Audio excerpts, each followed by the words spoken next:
never let go.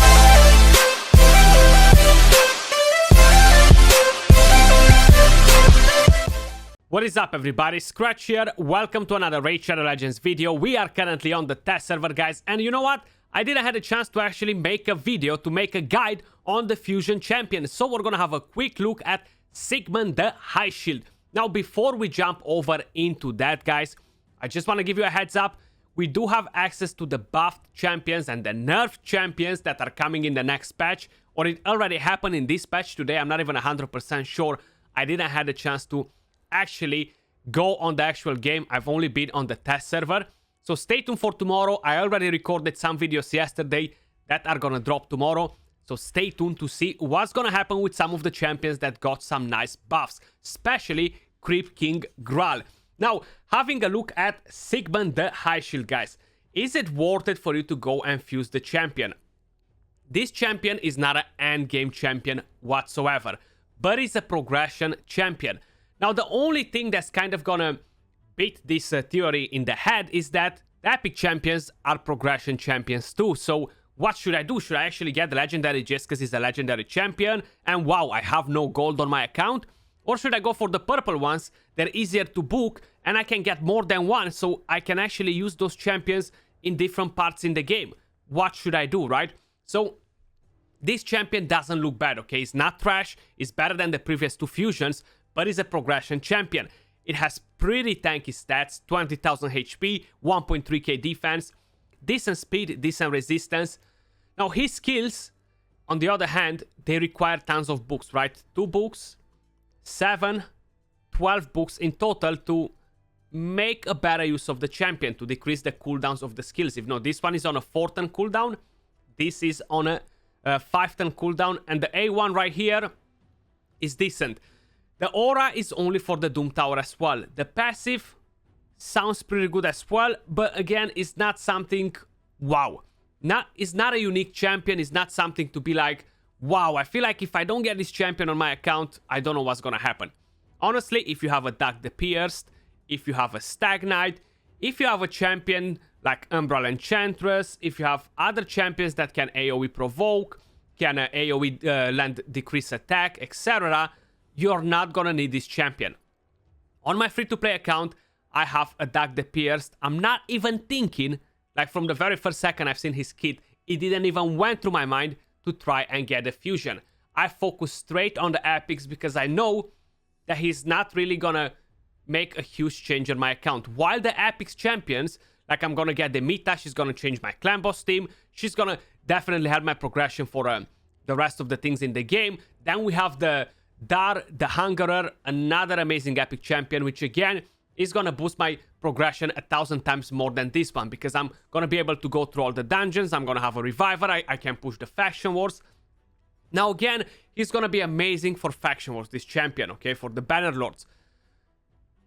Kind of like you gotta wait a bit, wait the options, what champions I have on my account, which ones are gonna make a bigger difference for me. So probably by the time you see this video, maybe you've already seen the one where we reviewed all the 4 epics and what exactly you could do with those epics to improve your account. If no, feel free to check it out. You're gonna find it up here on the screen, guys.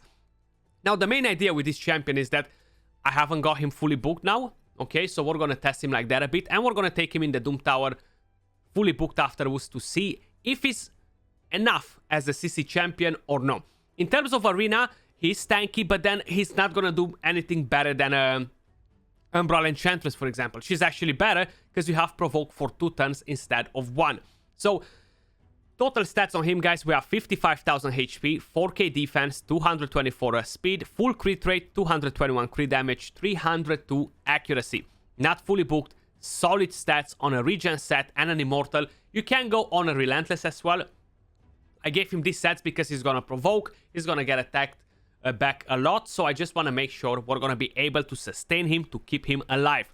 In terms of masteries, we went with offense and support tree. On tier 6 we have lasting gifts, we have sniper to increase the chance to remove the buff with the A1. We're getting a lot of turn meter, rapid response when the buffs they expire, when the debuffs expire from arcane celerity, more turn meter. Evil Eye, because we have accuracy on the champion. We have shield bearer to get a bigger shield from his skill as well. And tier 6 we have War Master. So I haven't really gave him that nuker build to see if he can deal damage. Like, I don't really care as much about that.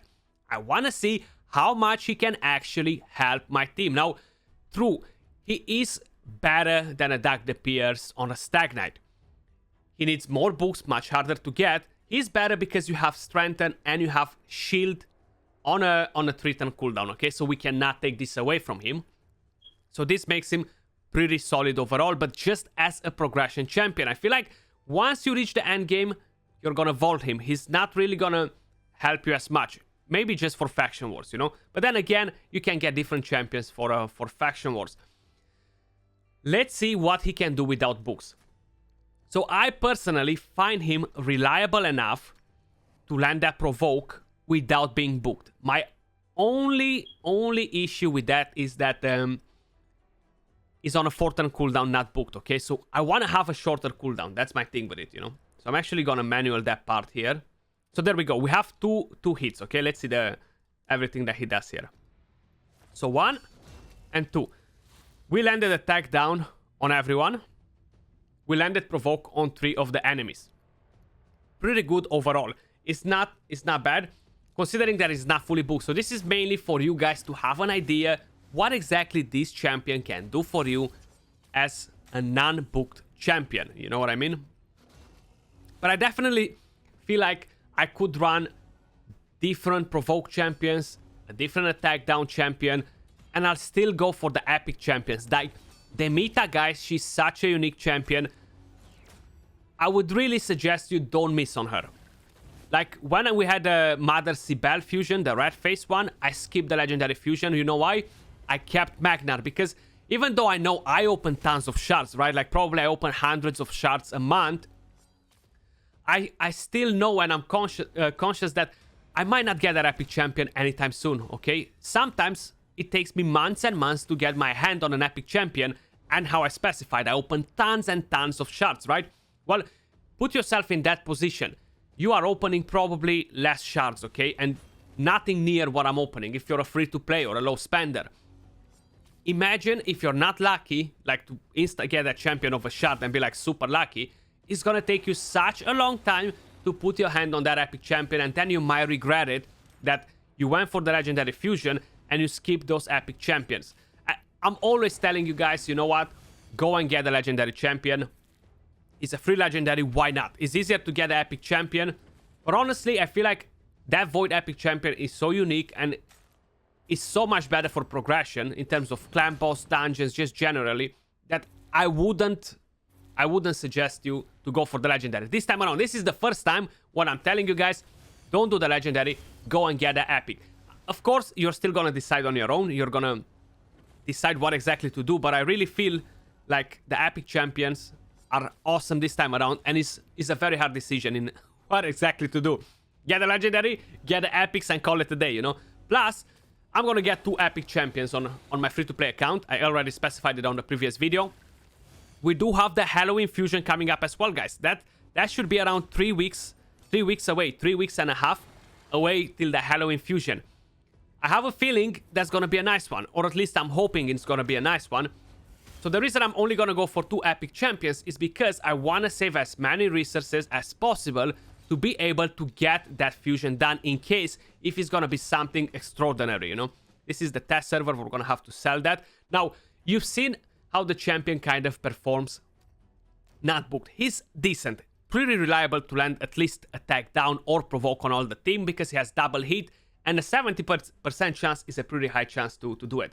Now, let's fully book the champion and take him in the Doom Tower instead. So we're not gonna spend a long time on this champion, guys. I just wanted to make a guide on him, give you my take, because I haven't done it yet. So I know a lot of you guys are curious, and it's pretty hard to decide what to do with him exactly. So we booked him now. I cannot remember which one is the wave for the double Mortum Macabre, man. Which one is that wave? Like, honestly, I'm completely lost on it. I just cannot remember it. I don't know where to pick it from. Maybe it's this one? Maybe it's this one? Anyway, that provoke on fall is gonna be dangerous. I'm gonna go against this. I honestly do not remember the double Mortuma Cub wave. So he has a huge aura, okay, for the Doom Tower. I feel like all the champions that they got released recently, they all have an aura for the Doom Tower, and I'm not a big fan of it. Because that means that his aura is good in only one place. I can't make use of it whatsoever in different parts of the game. So I'm gonna bring this as a reviver. I will get in a cleanser. Unfortunately, Battle Khazar is the only cleanser I have built at the moment. So I'm gonna have to go with that. And I'm gonna bring in a defense down champion. I could bring her in, Lydia. Or I need a bit of more damage. Maybe bring a Venus. Let's go in like that, whatever. The main idea is we want to have only one CC champion. And we only have one. So let's see how is gonna play out. Is he reliable enough to keep the waves under control? Or I'm gonna get destroyed.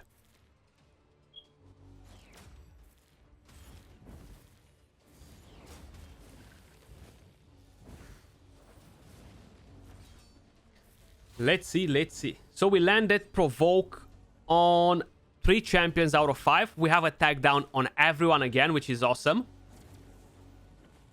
Provoke and attack down, they have a chance to land with every single hit. He has double hit on that skill, which is pretty nice. I feel like I haven't read the champion skills, guys, but hopefully I did. If no, I'm sure you're familiar by now what the champion can do. Okay, we have that provoke. So being fully booked now, I think is a bit better than before. Landed that shield, a bit of a waste that he didn't use the A1. I really don't understand why Platinum is not fixing a bit the AI of the champions. So fully booked, provoke on everybody, attack down on everybody. Sweet. That's awesome to see. And he's on a 3-turn cooldown. We can rotate back pretty quick, you know.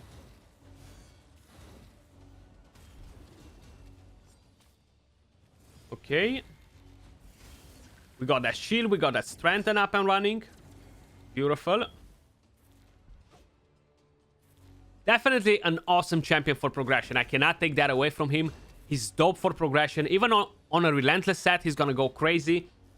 Considering that I have all this support in my team, a relentless set actually right now would be a much better option. Because I don't really need other heals on him. Like, look at that. 3 continuous heals. He's giving that shield up and running as well, so it's keeping him alive a bit more. So we landed 3 provokes out of 5 here. But attack down on everybody.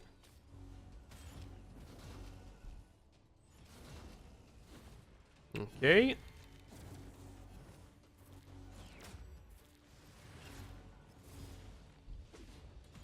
Nice. So we haven't lost any champions so far, because he can rotate much faster now than when we were on the dragon, you know.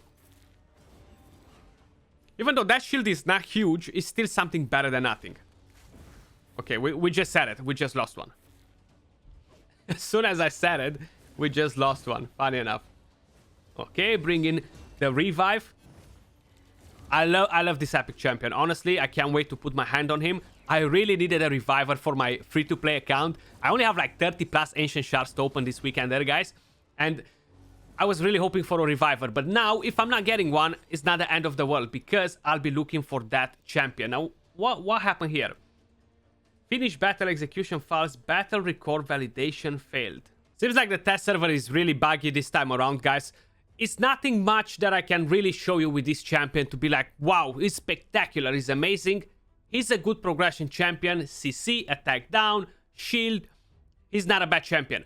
Up to you if you're gonna go for this legendary, or you're gonna keep a couple of the epics. You're gonna save resources to go for the next fusion. That's gonna be for Halloween. Most probably, I'm 99.99%, guys. Do let me know in the comments down below what exactly you're gonna do. I'm curious to know where is everybody standing with it. On the free-to-play account, I'm not gonna go for it. On the main account, I'm gonna get the legendary, because I don't really need the epic champions, and I have tons of voids, hoping that I'm gonna be pulling another Demita from there. Who knows? I still haven't got a Eurogrim, so maybe it's not gonna happen anytime soon, but we're gonna go forward with the legendary fusion on my main account. That was all for this video, guys. Much love, appreciate all of you guys watching. Peace out and have a good one.